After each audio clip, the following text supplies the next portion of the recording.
Sa akin medyo magaspang yung texture. Parang maraming pinagsamang material.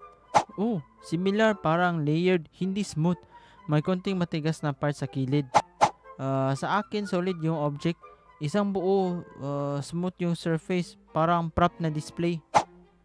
Same sa kanila, may area na rough, parang uneven ang ibabaw. So, tatlo kaming roughish texture. Ikaw smooth?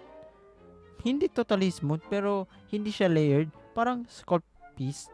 Pero Halloween prop din naman pakinggan. Medyo off lang kasi magkaiba yung feeling namin. Guys, I think siya yung iba. Hindi ako spy. Halloween item rin to. Sino ang spy? Si number 3. Number 3 ang spy. Nagustuhan mo bang larong ito? Download mo lang ang WePlay at malalaro mo yung Who's the Spy. Tara na at i-download mo na.